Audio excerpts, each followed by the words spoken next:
Hi friends, welcome to MMS TNPC academy. இன்னைக்கு நம்ம பார்க்க போகிற டாபிக் ஒருங்கிணைந்த குடிமை பணிகள் புவியியல். புவியியலில் பார்த்தீங்கன்னா கிட்டத்தட்ட 10 டாபிக்ஸ் நமக்கு இந்த குரூப் 2 எக்ஸாம்ஸில் சிலபஸில் கவர் ஆகுது. இதில் ஃபர்ஸ்ட் இருக்க அமைவிடம் பற்றி இந்த வீடியோவில் நம்ம டீட்டெயிலாக பார்த்துடலாம். கோள்கள் இதில் பார்த்தீங்கன்னா ஃபர்ஸ்ட் நம்ம பார்க்க போகிறது பேரண்டம் மற்றும் சூரிய குடும்பம். நம்மளோட வான்வெளியில் நடந்த ஒரு பெரு வெடிப்பு காரணமாக பார்த்தீங்கன்னா எண்ணிலடங்கா விண்மீன்களும் வான்பொருட்களும் தோன்றியிருக்கின்றன. இதை தான் நம்ம பேரண்டம், அதாவது யூனிவர்ஸ் அப்படின்றத சொல்லுவோம். இத அண்டம்னு சொல்லுவாங்க. பேரண்டம்ன்றது மிக பரந்த விண்வெளி பரப்பு ஆகும். இது பாத்தீங்கன்னா சுமார் 15 பில்லியன் வருஷத்துக்கு முன்னாடி ஏற்பட்ட பெருவெடிப்பின் போது உருவாயிருக்கலாம் அப்படின்றது வானியல் அறிஞர்களால நம்பப்படுது. இந்த பேரண்டம்ன்றது பாத்தீங்கன்னா கோடிக்கணக்கான விண்மீன் திரள் மண்டலங்கள், விண்மீன்கள், கோள்கள், வால் நட்சத்திரங்கள், சிறுகோள்கள், விண்கற்கள் மற்றும் துணைக்கோள்களால ஆனது.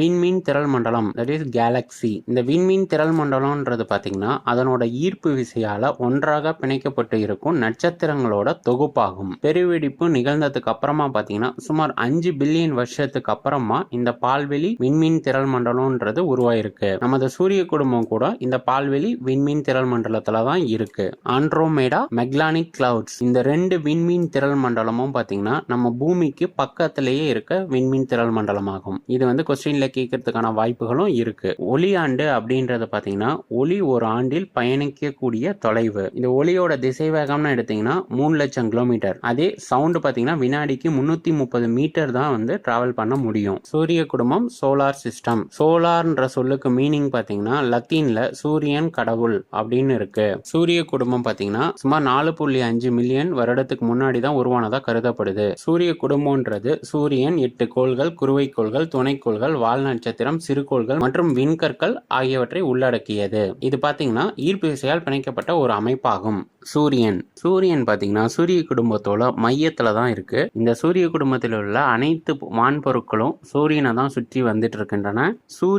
சூரிய குடும்பத்தோட மொத்த நிறையில பாத்தீங்கன்னா 99.8% இருக்கு. சூரியன்ல பாத்தீங்கன்னா ஹைட்ரஜனும் ஹீலியம் வாயுக்களும் அதிகமா இருக்கிறதுனால அது வெப்பமானதா இருக்கு. சூரியனோட மேற்பரப்பு பாத்தீங்கன்னா கிட்டத்தட்ட 6000 டிகிரி செல்சியஸ் வெப்பநிலையில இருக்கு. சூரிய குடும்பத்தோட அனைத்து கோள்களுக்கும் வெப்பத்தையும் ஒளியையும் சூரியன் தான் கொடுத்துட்டு இருக்கு. சூரியனோட வெப்பநிலை பூமியோட மேற்பரப்பை வந்தடைகிறதுக்கு கிட்டத்தட்ட 8.3 நிமிஷம் ஆகுது.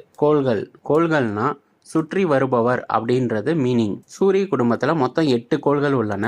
புதன், வெள்ளி, பூமி, செவ்வாய், வியாழன், சனி, யுரேனஸ் மற்றும் நெப்டியூன். இதுல வெள்ளி, யுரேனஸ் 2 கோள்கள் மட்டும் என்னன்னா கிளாக் வைஸ்ல கிழக்குல இருந்து மேற்கா சூரியனை சுத்தி வந்துட்டு இருக்கு. அதே மீதி இருக்க கோள்கள் 6 கோள்களும் பாத்தீங்கன்னா ஆன்டி கிளாக் வைஸ்ல மேற்குல இருந்து கிழக்கு நோக்கி சுத்திட்டு இருக்கும். சூரியனுக்கு அருகில் உள்ள 4 கோள்களும், அதாவது புதன், வெள்ளி, பூமி, செவ்வாய், இவ 4ம் பாத்தீங்கன்னா உட்புற கோள்கள்னு சொல்லுவாங்க. அதாவது இந்த 4 கோள்ல பாத்தீங்கன்னா பெரிய கோள்னு பார்த்தோம்னா நமக்கு பூமி தான். அதனால புவி நிகர் கோள்கள் அப்படின்னு சொல்லுவோம். அதே சூரிய குடும்பத்துல இருக்க கடைசி 4 கோள்கள் பாத்தீங்கன்னா வியாழன், சனி, யுரேனஸ் மற்றும் நெப்டியூன். இத வெளிப்புற கோள்கள்னு சொல்லுவாங்க. இதுல இருக்கிறதுல பெரிய கோள்னு பார்த்தோம்னா நமக்கு வியாழன் தான். அதனால வியாழன் நிகர் கோள்கள் அப்படின்னு சொல்லுவாங்க.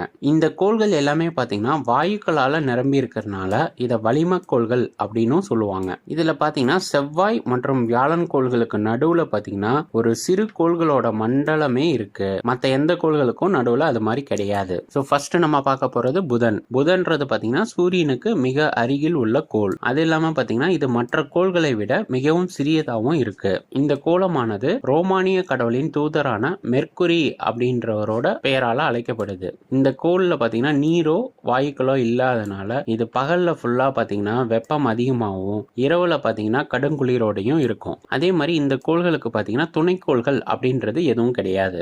வெள்ளி வெப்பமான கோள். பூமியை போன்றே ஒத்த அளவு உள்ளதால இத பூமியையும் இந்த வெள்ளிக்கோளையும் பாத்தீங்கன்னா இரட்டை கோள் அப்படின்னு சொல்லுவாங்க. வெள்ளி தன்னைத்தானே ஒரு முறை சுற்றி கொள்ள 243 நாட்கள் எடுத்துக்கொள்கிறது. நம்ம ஆல்ரெடி சொன்னது போல பாத்தீங்கன்னா வெள்ளியும் யுரேனஸும் பாத்தீங்கன்னா கிளாக் வைஸ்ல கிழக்குல இருந்து மேற்கா சுத்திட்டு இருக்கும். புதன் கோளை போலவே இதுக்கும் பாத்தீங்கன்னா இந்த வெள்ளிக்கோளுக்கும் துணைக்கோள்கள்ன்றது எதுவும் இல்ல.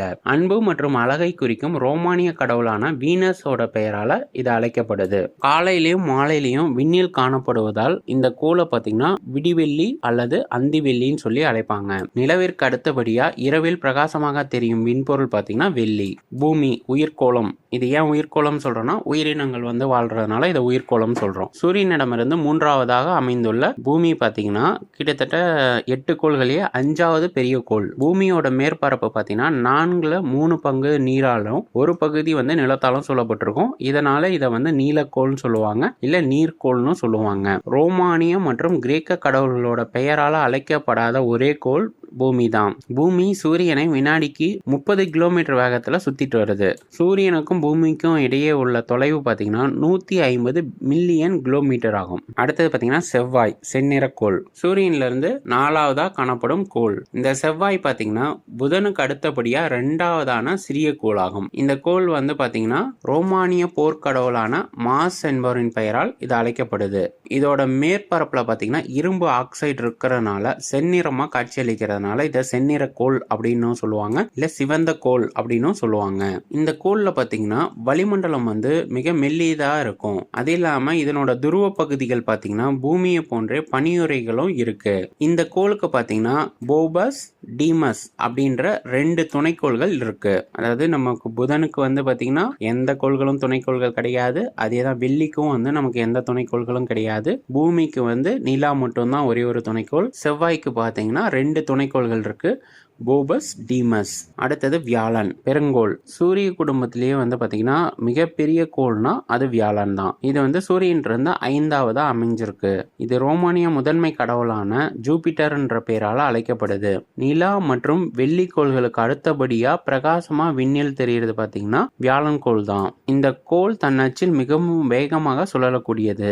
அதே மாதிரி சூரியன்ல இருக்க மாதிரியே பாத்தீங்கன்னா இதோட வளிமண்டலத்துல ஹைட்ரஜன் மற்றும் ஹீலியன் வாயுக்கள் காணப்படுகின்றன. சூரிய குடும்பத்திலே மிக அதிகமான துணைக்கோள்களை கொண்டது பாத்தீங்கன்னா வியாழன் கோள் தான். அதுல பாத்தீங்கன்னா ஐயோ, யூரோப்பா, கனிமீடு, கேலிஸ்டோ இந்த 4 துணைக்கோள்களும் பாத்தீங்கன்னா மிகப்பெரிய துணைக்கோள்களா இருக்கு. சனி, வளையங்கள் கொண்ட கோள். சூரிய குடும்பத்துல வந்து பாத்தீங்கன்னா 2வது பெரிய கோள் தான் நம்ம சனி. இது சூரியன்ல இருந்து 6வதா அமைஞ்சிருக்கு. ரோமானிய வேளாண்மை கடவுளோட பெயரால சாட்ரூன் இதை அழைக்கிறாங்க. நம்ம வந்து இங்க வளையங்கள் கொண்ட கோள்னு சொல்லி பார்த்தோம் பாத்தீங்கன்னா இது எதனாலனா பாறைகள், பனித்துகள்கள், தூசுக்களாலான பெரிய வளையங்கள் வந்து பாத்தீங்கன்னா இருக்கிறதுனால இது வளையங்கள் கொண்ட கோள் அப்படின்னு அழைக்கிறாங்க. சனியில பாத்தீங்கன்னா 62 துணைக்கோள்கள் இருக்கு. சனிக்கோள்களோட ஈர்ப்பு திறன் பாத்தீங்கன்னா நீர்ல இருக்க ஈர்ப்பு திறனை விட கம்மியா இருக்கும். வியாழன் கோள்ல இருந்தது மாதிரியே இந்த கோள்லயும் ஒரு மிகப்பெரிய துணைக்கோள் இருக்கு. அதோட பேர் பாத்தீங்கன்னா டைட்டன். சூரிய குடும்பத்திலேயே வந்து நைட்ரஜன் மற்றும் மீத்தேன் வாயுக்களை கொண்ட வளிமண்டலமும் மேகங்கள் சூழ்ந்து காணப்படுற ஒரே துணைக்கோள் பாத்தீங்கன்னா நம்ம டைட்டன் மட்டும்தான்.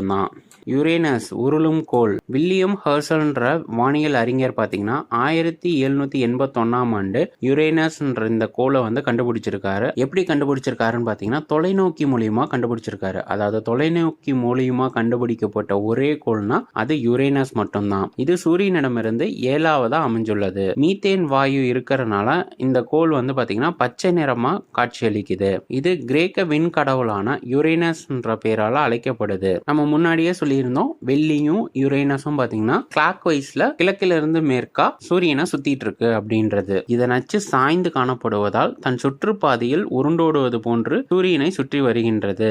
இதனாலதான் இதை வந்து உருளும் கோள் அப்படின்னு சொல்லி நம்ம சொல்றோம். யுரேனஸ்ல பாத்தீங்கன்னா 27 துணைக்கோள்கள் இருக்கு. அதுல மிகப்பெரிய துணைக்கோள்னு பாத்தீங்கன்னா டைட்டானியா. நெப்டியூன், குளிர்ந்த கோள். சூரிய குடும்பத்துல இருக்க 8வது மற்றும் கடைசி மிக தொலைவில் அமைஞ்சிருக்க கோள்னா நம்ம நெப்டியூன் தான். ரோமானிய கடல் கடவுளின் பெயரால இதை அழைக்கிறாங்க. இந்த கோள்ல பாத்தீங்கன்னா பலத்த காற்று வீசிட்டே இருக்கும். 14 துணைக்கோள்களை கொண்ட நெப்டியூன்ல வந்து பாத்தீங்கன்னா மிகப்பெரிய துணைக்கோள்னா டைட்டன். நெப்டியூன் பாத்தீங்கன்னா சூரிய குடும்பத்துல வந்து மிக தொலைவில் உள்ளதுனால இது ரொம்ப குளிர்ந்து காணப்படுது. அதனாலதான் இதனை வந்து பாத்தீங்கன்னா குளிர்ந்த கோள் அப்படின்னு சொல்லி நம்ம அழைக்கிறோம். இந்த கோள்ல காணப்படுற நீலம் மற்றும் வெள்ளை நிறம் வந்து பாத்தீங்கன்னா இதை யுரேனஸ்ல இருந்து செப்பரேட் பண்ணி காட்டுது.